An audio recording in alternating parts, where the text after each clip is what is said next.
Hello young friends, welcome to this basic program.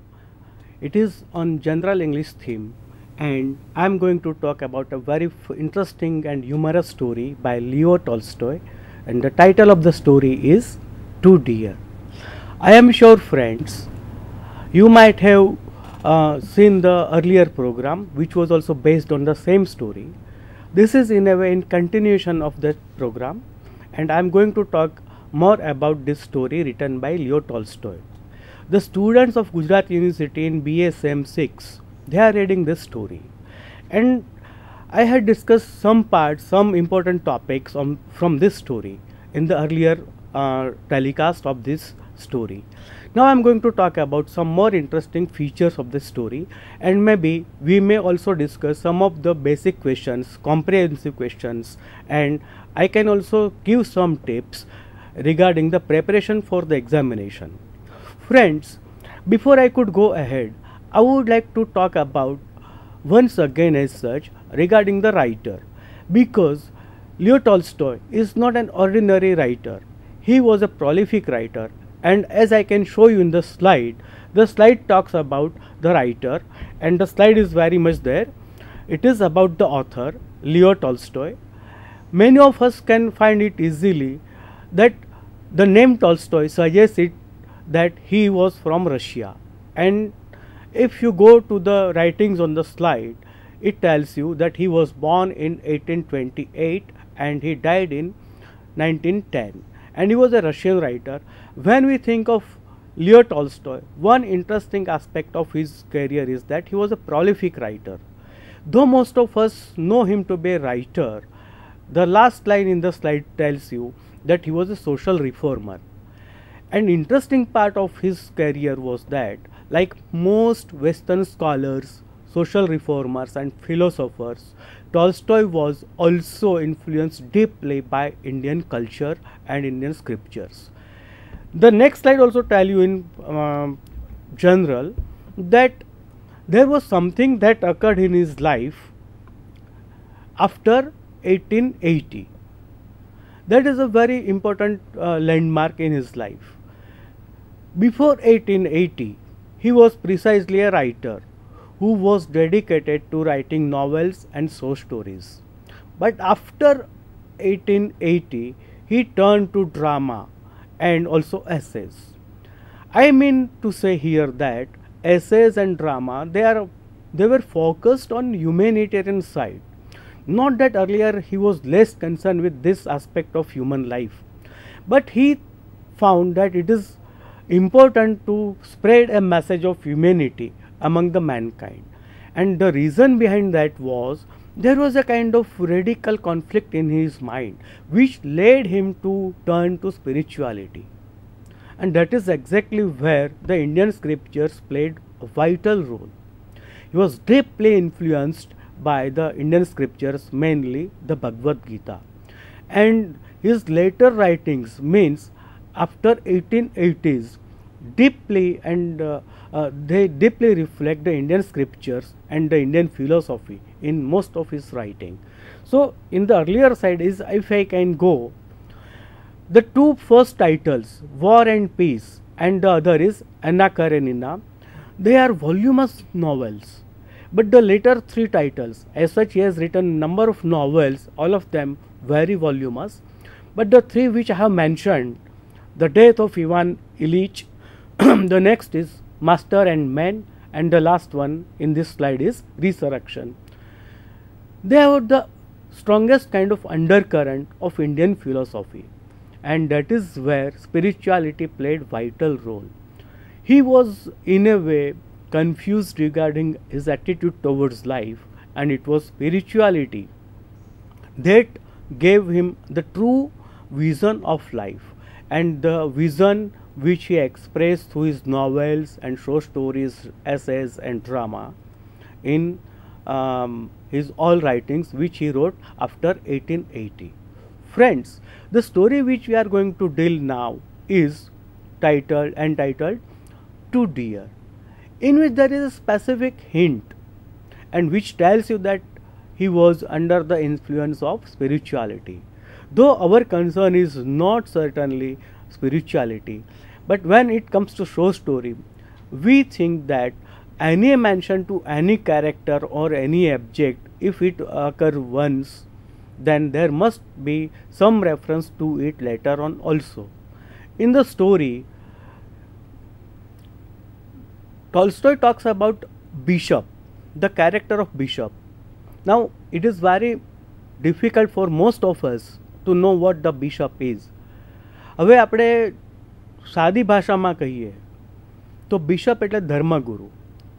Tolstoy is talking about a kingdom, a small kinglet.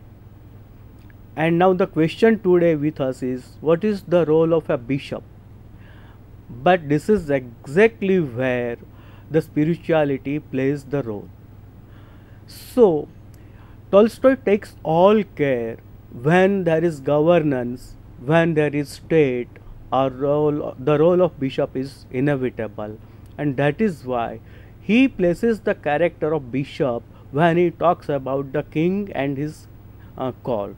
So if I can show you in the slide, I think, let us go to this slide and you find Tolstoy words are there taken from the story Two Deer. A real kinglet has a palace and courtiers and ministers and a bishop. This is exactly where, friends, we must take interest. Bishop is the character જેને આપણે ધર્મગુરુ કહીએ છીએ. તો નાનો રાજા કિંગલેટ is not એટલે બહુ મોટો રાજા છે એવું નહીં, પણ આપણે કહીએ છીએ ઠાકોર એ કક્ષાનો રાજા છે. અને એ રાજા પણ એટલું ધ્યાન રાખે છે કે એક ધર્મગુરુ જોઈએ. And this is exactly what happen in Russia. જ્યાં ધર્મ માટે મોટો બાદ હતો ત્યાં જ આ રાઇટર છે જે વિશ્વ કક્ષાના લેખક છે. He talks about a bishop and he plays vital role. He is an inevitable entity in even a small kingdom, a toy kingdom. એના માટે રાજા કહેવું પણ ના, ખરેખર રાજા હતો જ, એટલે કે ઠાકોર જે કહેવાય કે નાના રાજવાડાના જે હોય એ પ્રમાણે. So the word is used, friends, kinglet. એનો અર્થ મોટો સામાન્ય કક્ષાના જે આપણે રાજા માનીએ છીએ એવું નહીં, પણ નાનો રાજા એટલે કે ઠાકોર જે કહેવાય છે ગામના ઠાકોર એ પ્રમાણે. મારો આસ્પેક્ટ અહીંયા એ છે કે Tolstoy is talking about the character of bishop એટલે કે ધર્મગુરુ. અને આ વાર્તામાં આપણને ધ્યાનમાં આવે છે કે એ જે ધાર્મિક આસ્થા કેટલી મહત્ત્વની છે અને આખું સ્ટોરીમાં આપણને ક્યાંય દેખાતું નથી, પણ the role of the mention to the role of bishop is very much there. It means that his aspect is purely spiritual, though it is not visible. So friends, take note of this concept, and this is also the message which he talks about it later on in the story, that one has to crave for the betterment, one has to go for the change, a kind of positive change in the life, and the role of bishop is exactly where he can help us going for a kind of higher kind of life, a better kind of life. And the role of bishop is very significant even in a toy kingdom like Monaco. Next is, friends, I would like to talk about the situation of the kingdom. It is a very teeny state, and earlier slide I would like to talk about that. See, the location, it is very important, friends, though I think we know all of it. You take note of the exact location of the kingdom. The Monaco is located where? It is situated on the shore of the Mediterranean Sea, near France and Italy. So please remember, friends, mere reading won't help us. Remembering the things for our examination viewpoint is very important. So three things are mentioned as per in terms of the location of the country. The name is Monaco, number one. Number two, it was located on the shore of the Mediterranean Sea. And third, the two countries which are neighboring the state of Monaco, they are France and Italy. If we go for a kind of comprehensive question, the population is there. Tolstoy specifically mentioned that it was a small state, small country, and the population was hardly 700,000 people. The focus here is that it was a really very small country, and though it was very small, it was really, as the king says, a state. So king is there, but he uses the word kinglet. Remember please, king is not equal, it does not equal to kinglet. Kinglet is a small king, the king of a small country, and that is why every time Tolstoy is using the word kinglet. So take care of that. So kinglet is a chief of a very small country, and the kingdom is very teeny. He uses the word toy kingdom. So two words I think we must take into account, toy kingdom as well as kinglet. It is not a kingdom in general sense, and it is not the king in general sense. It is toy kingdom and it is kinglet and not king. Next I can talk about very funny side of this. It is that in this teeny kingdom there is a real kinglet. I repeat the word kinglet. I would like to draw attention towards the word used by Tolstoy.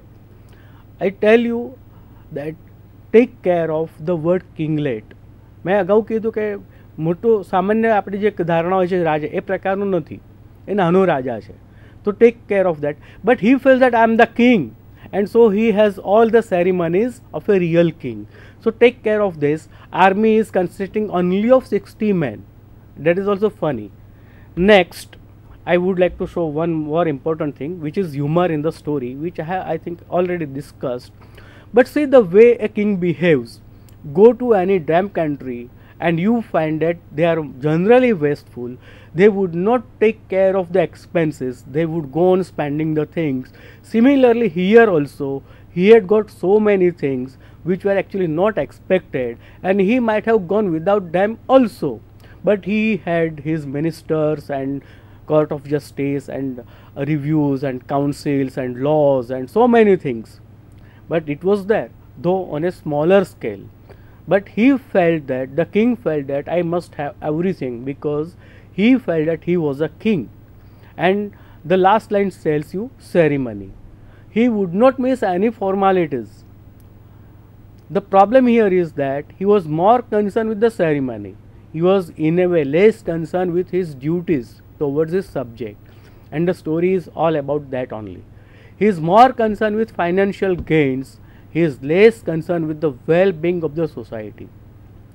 Tolstoy would like to highlight this aspect of the life, that the kings or the persons who are in the power, they show apathy towards the subject, and they would be more interested in the luxurious and wasteful life. They would not take much care, which is expected as such, for the subject. And this is exactly what happens in the story. I would like to turn to next slide.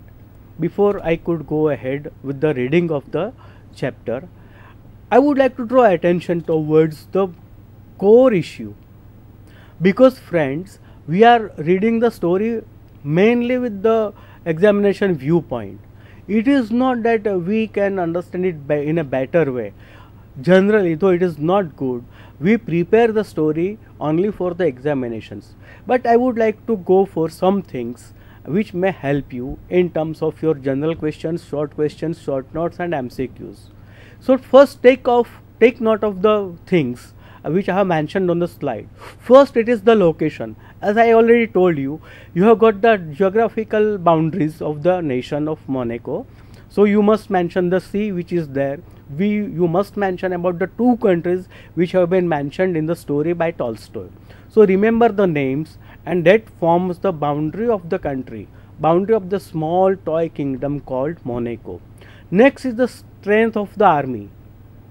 Please remember, this is very important point, simply because you may be asked to write a one-liner answer, and this is very important, that you must remember the strength of the army. I may repeat the answer, which is 60 only. Next is population of the kingdom of Monaco. Monaco is a toy kingdom, and obviously it is a toy kingdom, so population must not be in the millions or thousands. It is a meager amount of 7,000. So Tolstoy talks about the population, and he adds that many towns have more population than Monaco. So that was the problem with Monaco, smaller size of kingdom and smaller type of revenues, and still there are all formalities. But another feature which you find in the slide is special source of revenue. because there is no major source of income for the king. He has to look for the source of income. What happens is, as I told you earlier, and we know, he had got all sorts of formalities or hierarchical status were there. Means there were ministers, there were judges, there were officers, the army was there. So when it is army, then there must be some general, there must be soldiers and officers, and the king is expected to pay them so that they can carry on with their life. And this is the problem. A small kingdom where there are lesser kind of source of income, then the king is bound to find some major sources. Tolstoy talks about a special and new kind of revenue, and that is from the gambling house. As I told you earlier, that Tolstoy was not only a writer, he was a writer with a mission, and his mission was that the betterment of life, the better side of life, and improvement in the character of each person. The man should take care that he is not with the vices, but he lives his life with full of virtues. And here in the story he talks about the taxes on wine, tobacco and gambling house, and these are the negative aspects of our life. He never criticizes them, but he raises the issue that, see, these are the issues, these are the source of income, and income comes from the evil side of life may not lead to a good future. And the same thing happens, there are problems and problems, and if the ill-gotten money is there, it might be spent in an ill manner only. This is the issue which has been raised by Tolstoy, and though not directly, the message or the undercurrent of the story is the same. I must be honest enough when it comes to earning. I must not go for the shortcuts. Even if I go with unfair meanings, it is most likely that I may have to spend a lot or I may have to pay the price. Same thing happens in the story. The title says that the title is too dear, and dear is the word which is used for the expenses. The king raises his taxes through the taxes on the wine, tobacco and gambling house. There is also a tax called poll tax. So each individual, each adult person was required to pay the tax. Now these are not the methods and these are not the ways to raise the taxes. If you are adult and if you are the citizen, it does not mean that because you are the citizen and you are adult that you are required to pay the tax. But this is the way of this kingdom. There was a gambling house, and gambling as such is not considered to be a virtue. It is certainly a vice.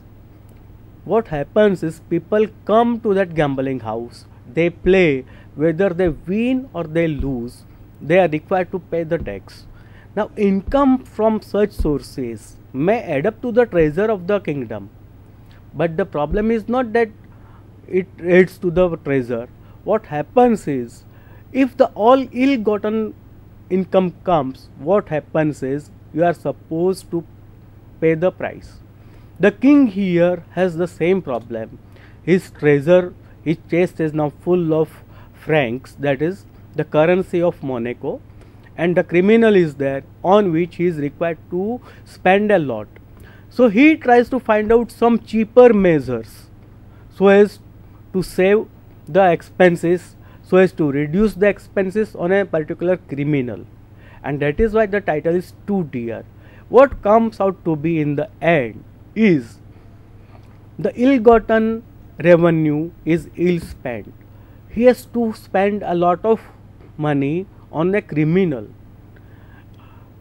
The king is not shown to spend the amount of his revenue on the well-being of the society, well-being of the subject, well-being of the people, but he is more concerned to save money, and that is why he is not eager to spend money on the criminals. As such, we can find this generalization that he is willing only on the wasteful life house in on, and to feed the staff, to feed the government employees, and we are told nothing about the spendings on the well-being of the society. On the contrary, there are hints when we find that the king is only interested in collecting the taxes, raising the incomes. That is the only concern. The word is raked in the money. So it tells you that the king or the kinglet is more concerned with his revenues, less concerned with the mankind or betterment of the mankind. Next issue, friends, is I told you that he raised the taxes from the gambling house, but the word used by Tolstoy is monopoly. Please take note of this also, because it may be helpful when you are writing your answer. Monopolies means there is only one institution which are having this, and no other can have that kind of facility. Here it is gambling. In the whole of the continent of Europe, there was not a single gambling house of this type. Now, as I told you, Tolstoy is a social reformer. He would not prefer to have more and more and more gambling house in each country and each place. That is why he talks about Germany, where there used to be a gambling house, but the government, in the interest of the society at large, discontinued. They just stopped the activity of gambling and the house was closed. Gambling house was closed. This is the real message, that no country should have gambling house, because that Tolstoy talks about that gambling house and its implication that men started committing crimes. The debts are there. He may commit suicide when he fails to repay. So these are the problems which come out from the gambling house. The message of the story is that I must not go for gambling. The rulers also should take care that there are no gambling house, in order for a better society, in order to create a kind of moral message in the society. So gambling is certainly immoral activity. Saying it directly, Tolstoy talks about the closure of the gambling house, and there is only one gambling house in the whole of the continent of Europe, and that is in the kingdom of Monaco. So people who wanted to play gambling, they used to come only to Monaco, and because it was only one gambling house in the whole of the continent, Tolstoy is using the word monopoly. And please take note of this word, friends, which I have shown on the slide. So monopoly of gambling, that is very important issue, and that became the major source of income for the kingdom. The king was gaining taxes in large chunk, whether the players or whether the gamblers won or lost. That was none of the concern of the king. His only concern was income, and so he encouraged, in a way, he paid no heed to the immoral side of human life, that is gambling. Tolstoy makes a note of it, that there was no one to prevent the king. Why? The king was only interested in raising funds, enriching his own chest, and that is why he paid no attention towards the dark side of human life, that is gambling. And the last, in the slide you can see, and we can move forward, that there was a man who committed a crime of murder, and it was a kind of novel case. There was unprecedented crime, friends. Unprecedented means the crime of murder had never occurred. So that was the first ever incident of crime of murder, and that is why the word used by Tolstoy is, you can read in the last line, hitch. It is the problem, it is a kind of obstacle in the process of execution. So there was a hitch. The murderer was committed with a death sentence, but the hitch is that the country of Monaco had neither the facility of guillotine, that is the tool to cut off the head of the criminal. આપણે શૂળી જે કહીએ છીએ, શૂળી, તો એ પ્રકારનું એક સાધન યુરોપમાં એક ગિલોટિન તરીકે જાણીતું હતું. એમાં એવું હતું કે મોટું ધારદાર છરી હોય જેની ઉપર જે માણસના ગળા ઉપર આવે એટલે કપાઈ જાય. સો ધ હિચ, ધ પ્રોબ્લેમ આ હતો કે મોનેકો રાજા પાસે બે વસ્તુઓ નહોતી. એક તો શૂળી જેને આપણે કહીએ નહોતી, અને એ શૂળી ઉપર કામ કરનારો માણસ કે જે માણસના મૃત્યુદંડ આપે, આ બે વસ્તુઓ નહોતી. અને સિમ્પલ કારણ એ હતું, મિત્રો ધ્યાનમાં રાખો, આ ખાસ હું તમારા માટે જ કહી રહ્યો છું, કારણ કે જિલેટિન શબ્દ ભારતમાં ક્યાંય પ્રચલિત નથી. એક્ઝિક્યુશનર, દેર કેન બી એક્ઝિક્યુશનર્સ, જે જલ્લાદ કહેવાય તો જલ્લાદ હોય છે, પણ શૂળી રહી જ નથી. આપણે ક્યાંક વાર્તાઓમાં સાંભળીએ છે, પૂરી એક અંધેરીને ગંડુ રાજાજી દલપતરામની કવિતા છે એમાં. સો હીચ ઇઝ પ્રોબ્લેમ. સમસ્યા આ હતી હીચ, કે પેલા ખૂનીને સજા કરવી કેવી રીતે, કારણ કે એમની પાસે શૂળી નહોતી કે જલ્લાદ નહોતો. એટલે ધ્યાનમાં રાખો કે આ બે ઇશ્યુઝ છે, બે પ્રશ્ન છે. શેને માટે? તો એ શિક્ષા અમલમાં કેવી રીતે મૂકવી. The last line is telling you this. શિક્ષાના અમલમાં જે પ્રોબ્લેમ હતા એ બે હતા. Number 1, there was no tool called guillotine, and number 2, there was no executioner in the kingdom of Monaco. તો મિત્રો આ ધ્યાનમાં રાખવાનું, આ બધા જે પ્રશ્નો છે એ એમસીક્યુઝ માટે કામમાં છે, એક વાક્યમાં ઉત્તર આપવા માટે કામમાં છે, શોર્ટ નોટ માટે પણ કામમાં છે. I think you can take it down. These are the guideline questions, sample issues which you can prepare for your examination. Next, again there is one issue with us, that what happens is, generally, instead of reading the textbook, instead of going for the first hand reading, what we do is generally we do some other material. And I cannot say that that is wrong. What I should say to you is that read the story directly. And you have got textbook, you can purchase it or you can avail it from your library or from your friends. I would like to insist the reading from the textbook itself, and mere reading won't help you. So these are some tips. તમે એક ધ્યાનમાં રાખો કે જે આપણી પાઠ્યપુસ્તક છે એ જ વાંચો પહેલાં, પછી જે પણ મટીરિયલ હોય એ વાંચી શકો છો, પણ પહેલી વસ્તુ હંમેશા ધ્યાનમાં રાખવી જોઈએ કે જે ટેક્સ્ટબુક આપણે પ્રિસ્ક્રાઇબ કરી છે, આપણી જે પાઠ્યપુસ્તક ભણી છે એ પહેલાં વાંચો. And the tips here are, I think you can read the lesson thoroughly at least for 5 times. આમે હવે સામાન્ય રીતે આપણે ઘણા બધા પ્રોબ્લેમ્સ હોય છે, એટલે નોટ નેસેસરી કે આપણે બધું જ વાંચીએ, પણ we have got ample time. અત્યારે આપણી પાસે પુષ્કળ સમય છે, ખૂબ સમય છે. છેલ્લા ઘડી વાંચવું એના કરતાં I think it is better કે અત્યારથી વાંચવાનું શરૂ કરો. And read each chapter at least for 5 times.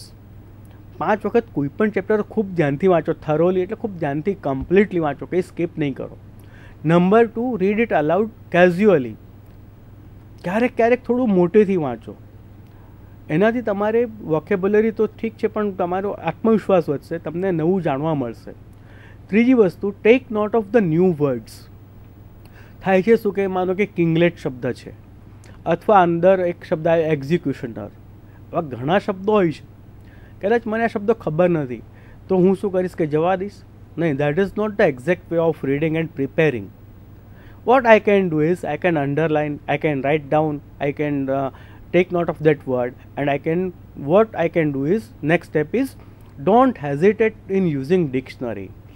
Best way is to use dictionary.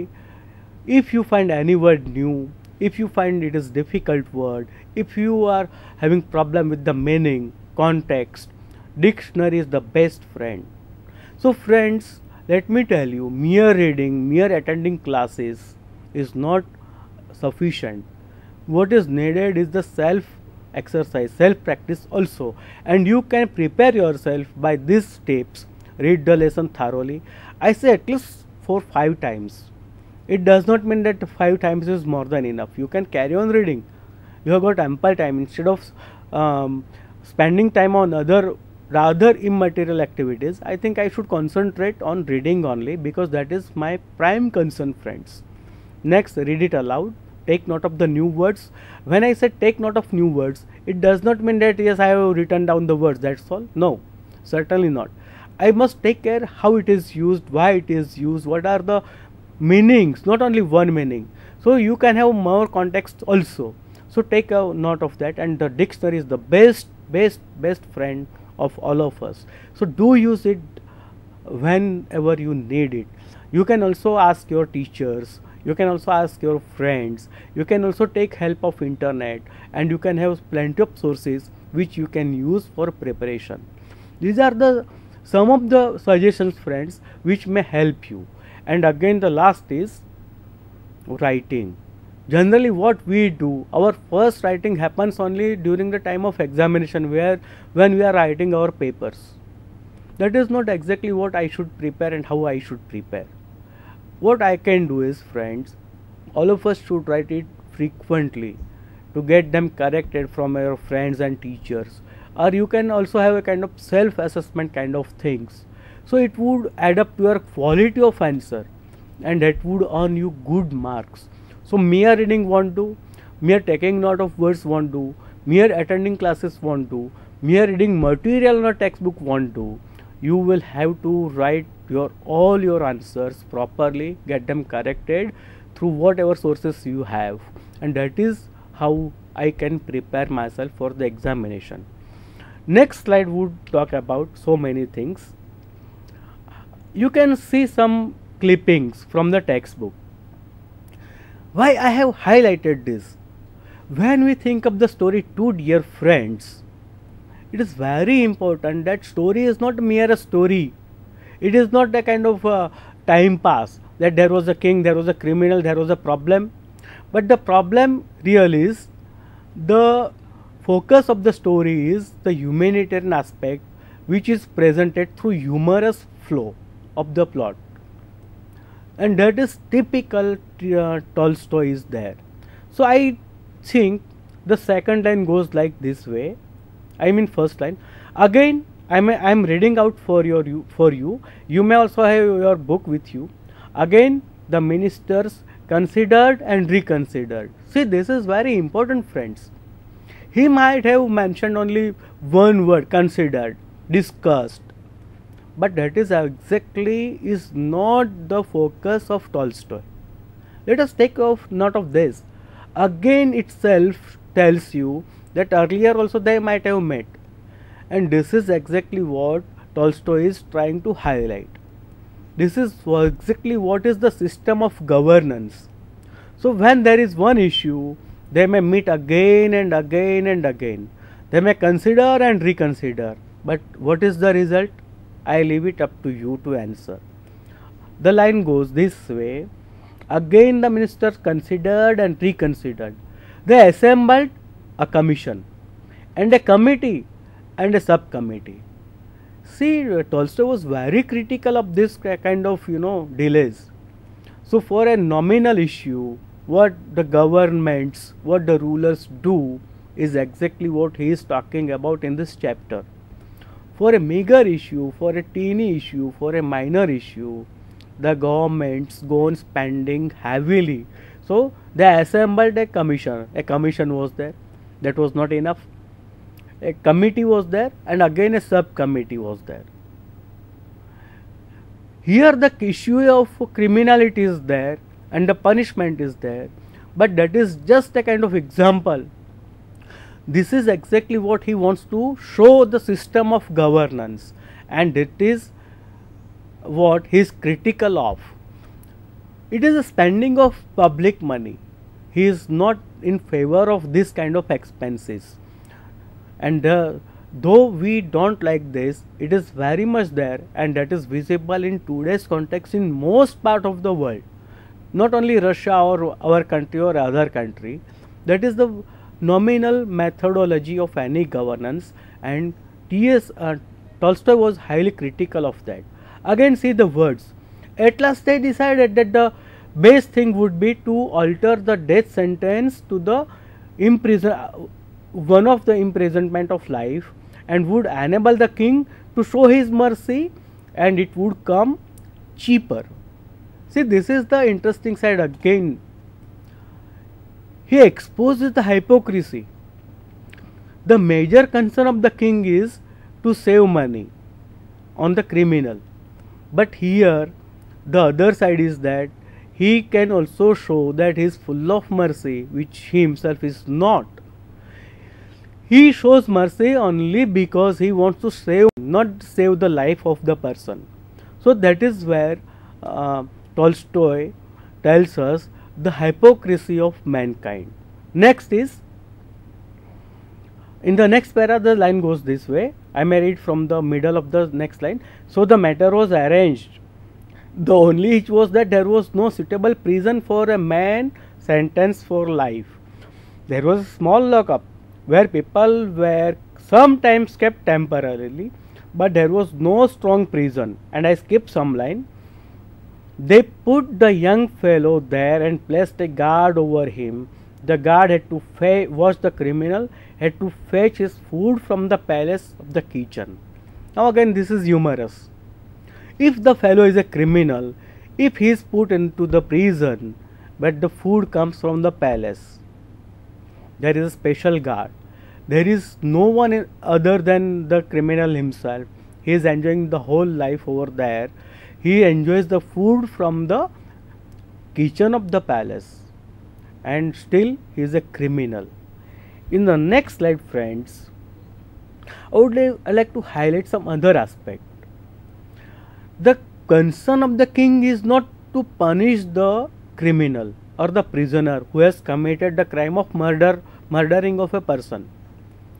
The concern of the king is to spend less. So first he rejected the offers or inquiries and quotations from two governments, France and Italy, because it was too expensive. Again, the problem is expenses. The king is not at all prepared to spend lot of amount on the criminal. So what happens is, you can read from the line, there was one expense, special expense again, and it came to, I think you can go to the middle of the para, 600 francs a year. Now a small country like Monaco cannot afford 600 francs which have been spent on the criminals. So what happens is, it is too expensive again. But the lines goes next is, the worst of it was that the fellow was still young and healthy. The criminal who takes his food from the palace is bound to be very healthy and long living also. So young and healthy and might live for 50 years.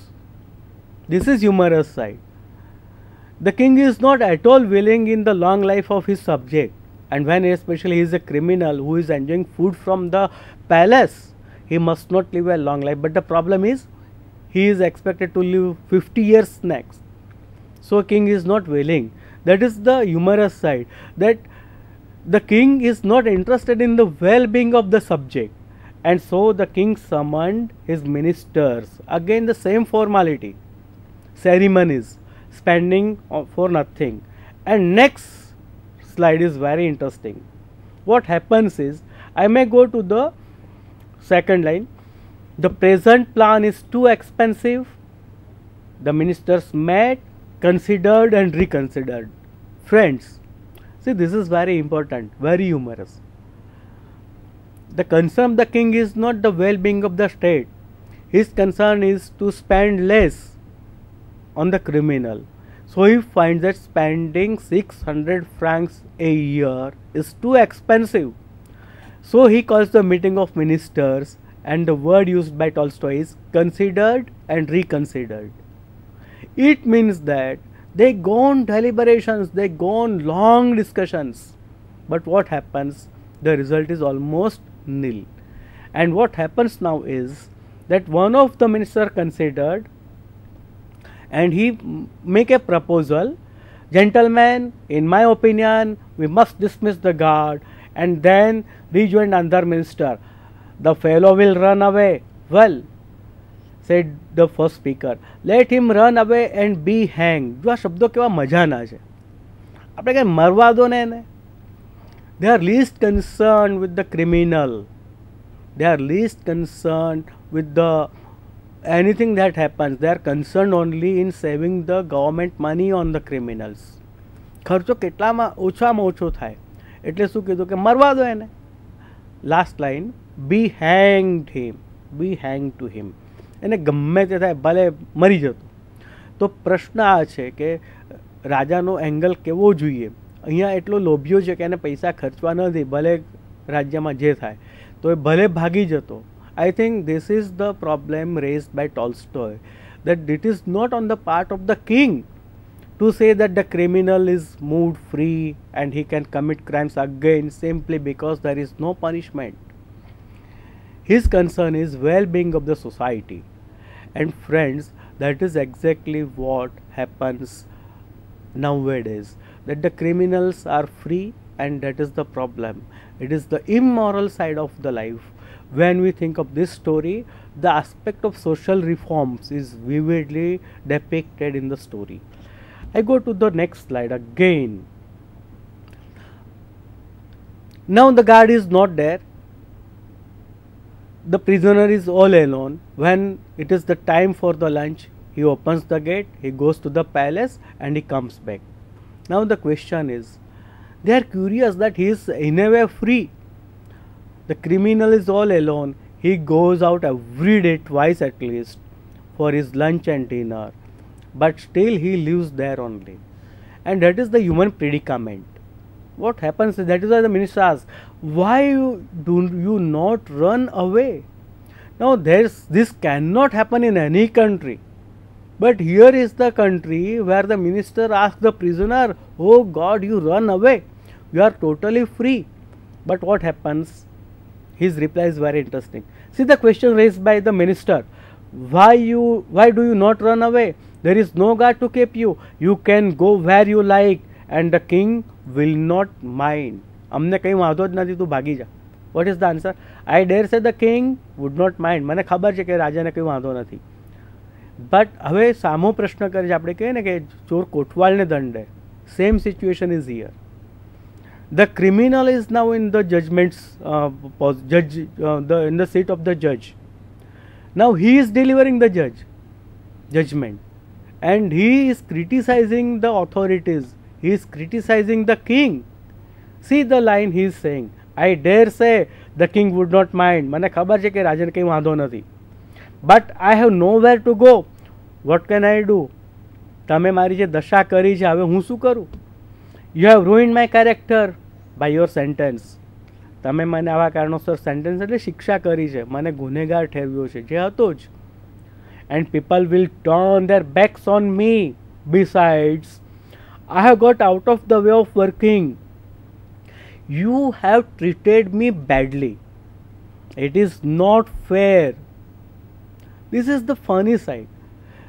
Criminal is a criminal, but now he is blaming the authorities that you have defamed me.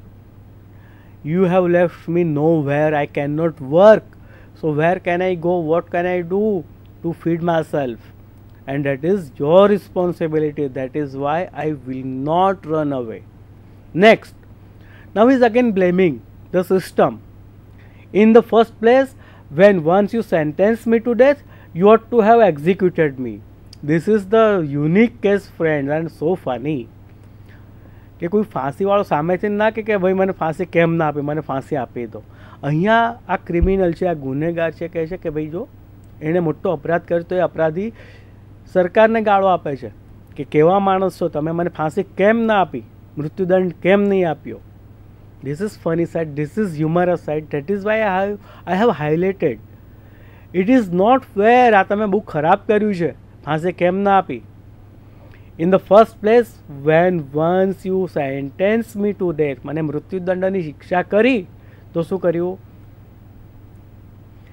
You ought to have executed me. તમે મને મૃત્યુદંડ આપ્યો તો જીવતો શા માટે રાખ્યો? તરત ફાંસી ચડાવી દેવો તો, શૂળીએ ચડાવી દેવો તો. But you did not do that. તમે એક નહીં કર્યું એટલે ભૂલ મારી નથી, ભૂલ તમારી છે. It is none of my fault. Why you keep me alive when you sentenced me to death? So it is your fault, and that is why I will not run away. Next, that is one thing. Okay, चलो आप तो सहन કર્યું. I did not complain about that. See, funny and humorous side. The man convicted to death penalty, he is in a way defending himself and criticizing the government. Okay, see, I am so merciful that I tolerated even if you did not hang me, even you did not cut my head off through that machine called tool called guillotine, and that is why he is criticizing that it is your fault, it is not my fault.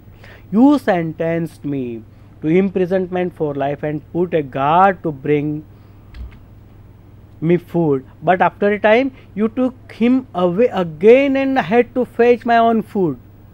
આ કેટલી મજાની વાત છે કે આ તો તમે મારી ઉપર કેટલી દુર્દશા કરી. મને પેલો જમવા લાવી આપતો તો અમારે છેક જવું પડે છે મહેલમાં.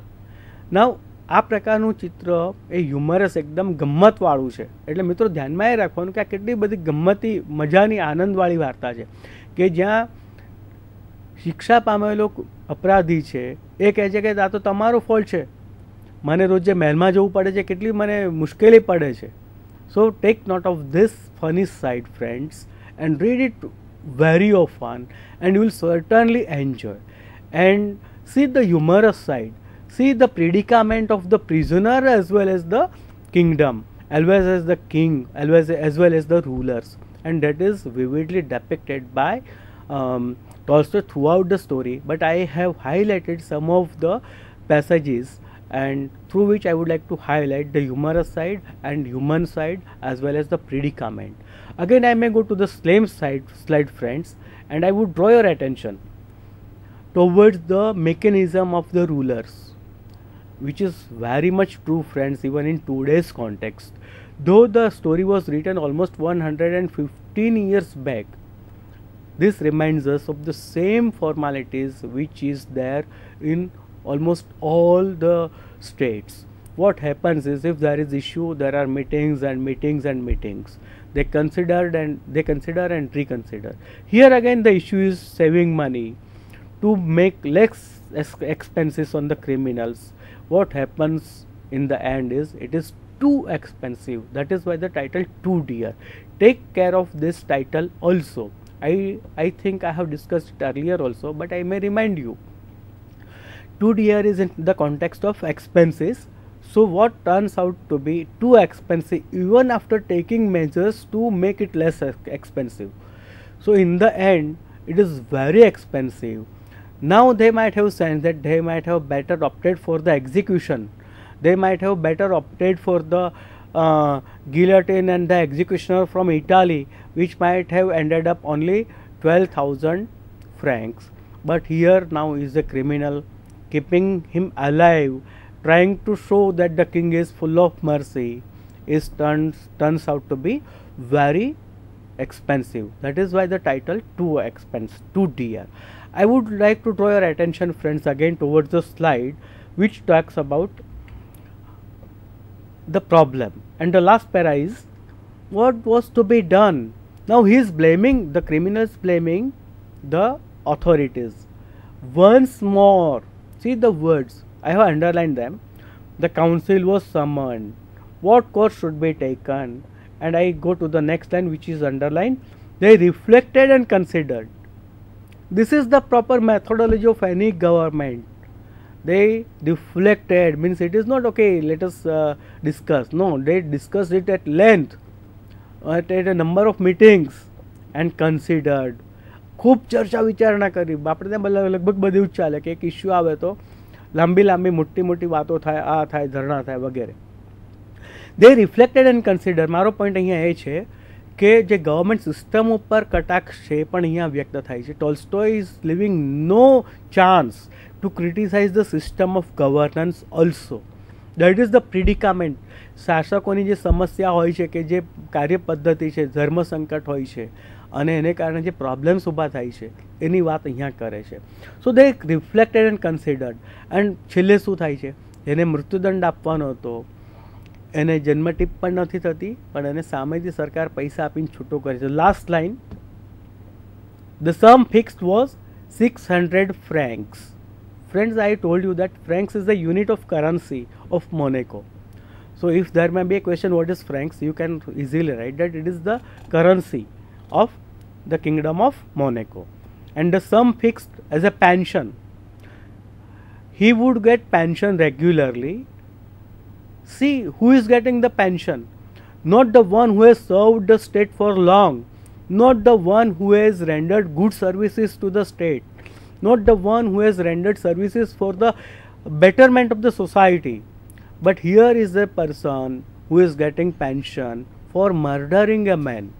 The problem is here that pension is to be paid to the person who has rendered some services, but here is the man who is getting pension for committing a crime. That is humorous side of the story. Friends, take care of this, and he ends up the story with a fine message, and I may read it out for you.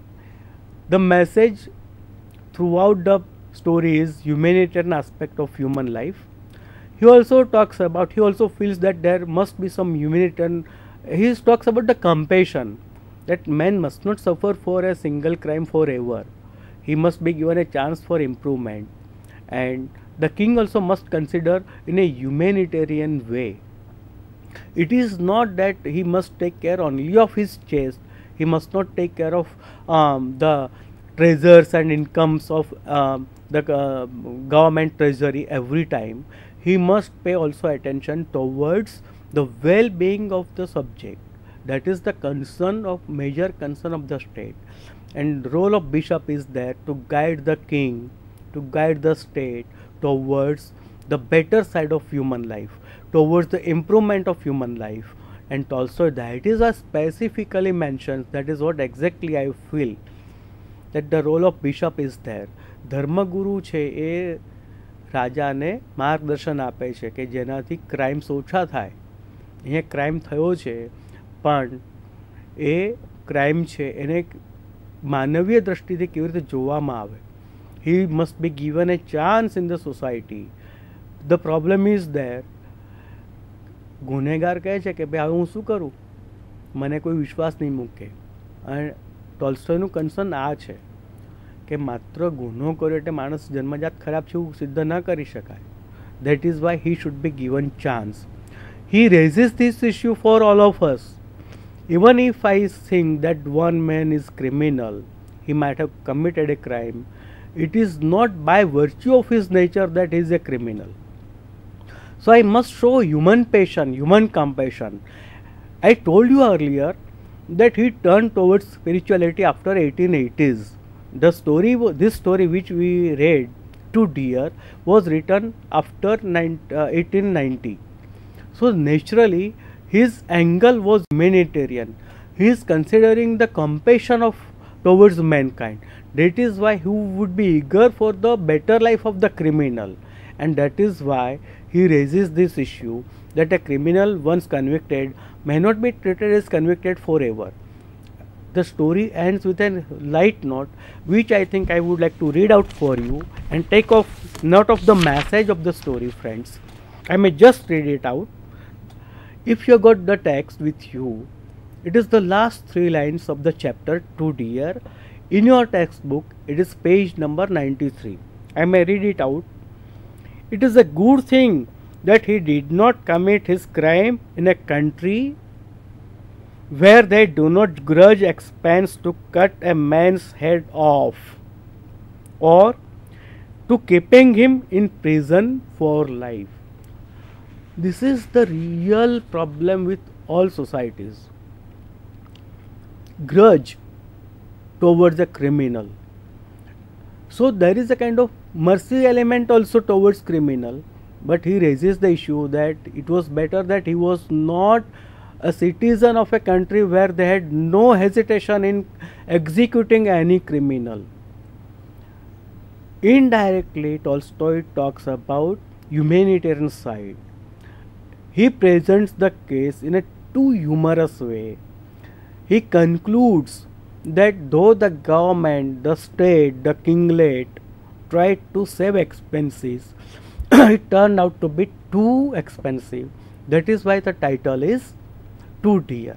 Funny side is this: if the criminal is there, he must be convicted. Here is the criminal who is given pension, who is given a regular income by the government. Instead of punishing him, the government not only sets him free, it becomes a kind of burden, and he is set free, and that is why he is given a pension.